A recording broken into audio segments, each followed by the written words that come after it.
Tell folks about the diagram. The diagram. Are you talking about which one? Because there's been quite a few. Oh yeah, the bus diagram, which they asked me to sign. The bus diagram, which they asked me to mark out where the people were sitting on the bus and where the people were standing and what happened on the bus. The diagram was the complete wrong layout for the bus.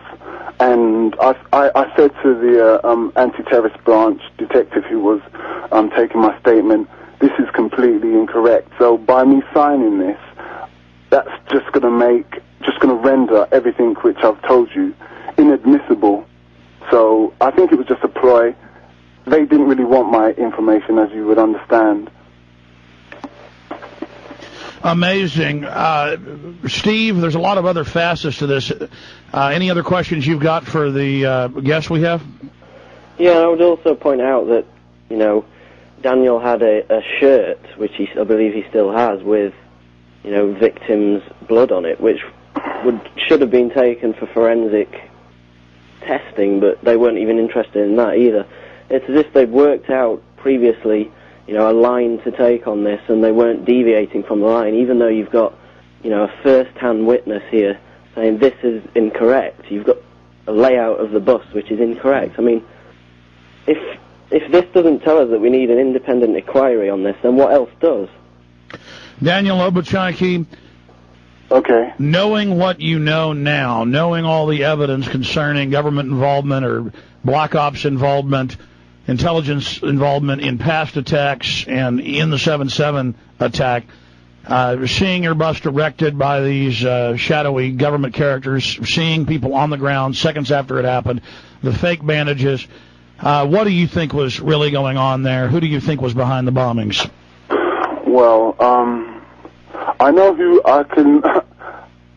wasn't behind the bomb of the bus, but I couldn't really hazard a guess. It was obviously someone with a lot of power higher up. So, I mean, I've got to live out here, so it's quite obvious who did it, but unless I can actually provide evidence, that's what the website is about, putting the evidence out there so people can decide for themselves. But who didn't do it? Because you didn't see an Asian, no one else on record said they did. Hussein, it didn't do it. Hasif Hussein didn't blow up the bus, but hey, who did? So that's what we've got to find out, and that's what we're all working towards. And the truth will out. That's one thing I know. It's going to out. Everything you're doing, everything like-minded individuals are doing, will feed to that. Absolutely. This is just off the charts powerful. And again, it fits with the other witness testimonies, all the other information we have. How do you think individuals who did carry this out can live with themselves, just killing innocent Brittoners on a bus? I don't think they really care. They have a role and they have an objective, and their goal is doing that. If it kills people, they say, hey, that's just how it goes. We're saving you from the evil terrorists and all the crazy people in the world who are out to destroy you. So they probably see their role as helping people, even though they're just killing people. Yeah, we got to kill a few so they'll accept security to keep them safe. Exactly. Totally sick. Steve Watson? Yeah, and I mean, if we do delve into a bit of the evidence, we've got, numerous advance warnings from other intelligence agencies, from French, Spanish, the Saudis, who said, gave an exact time frame for this, and Scotland Yard themselves, who, told the Israeli embassy on the very morning, minutes before, that it was gonna go off, and Benjamin Netanyahu, who was in a hotel on Tavistock Square, which is a point that is often missed. He was told to stay in the hotel, which that kind of proves that they had precise location information as well. So we need to keep working towards outing the truth on this. Well, we need to put this guy's face up everywhere, and we've got technologies to scan his face, do a composite by reducing to the lines beneath the bandages.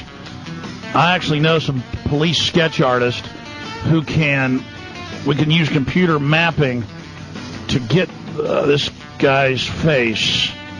This is the type of stuff we'll put us 6 feet under, but what the hell? We got to stop the murderers.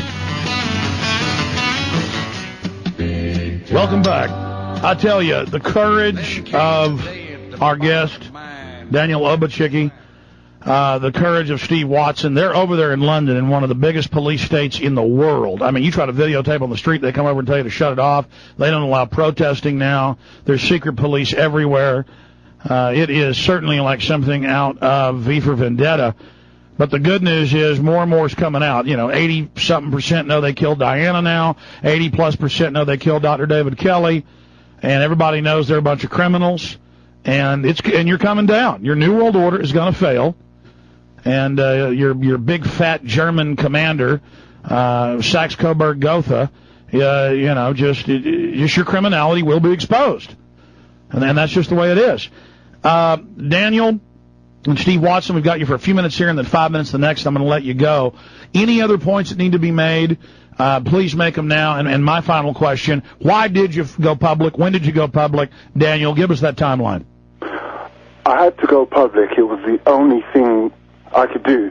They were constantly harassing me, and even when I was trying to work and get jobs, they were getting in there and holding me, preventing me from gaining employment. So I had to fight back somehow, and the only way to get back is by making sure what it is they didn't want to be out there was out there. So that's what the book, the forthcoming book, thefourthbomb.com, and the website is all about. It's actually something which is helping me as well, helping me get through it.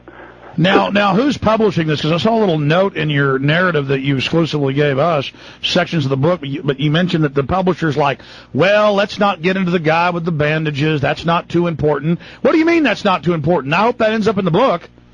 Well, he is referred to in the book, but it doesn't actually enhance the story that much. There is another guy who was in the square that day, an agent, who I'm going to put something on one of the internet sites like Google TV or something like that, which shows you he's actually directing the police and everything.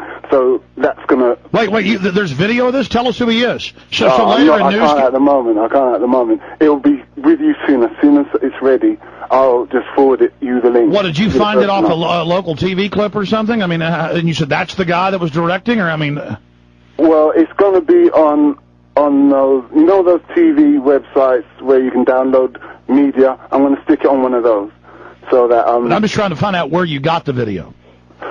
It was actually televised on the British television. I understand. So that's what I just guessed, is that later you saw the news and said, hey, that's the guy. You've got a clip of it. Buddy, if you're pulling pictures of the other one, you better get that up now and not wait till the book comes out. I'm telling you, Daniel, you're not stupid. I'm not waiting. You're not stupid. You know how dangerous this is. Yeah, it's because they just screened it on TV because they thought no one would recognize him. But because I was there, I just jumped and nearly hit the ceiling when I saw that. And then you were able to record it. Oh, this is again. Yeah. Again, they're arrogant. Stay there. Final segment, we'll play some clips when we get back of these strange phone calls and things. I'm Alex Jones. Stay with me.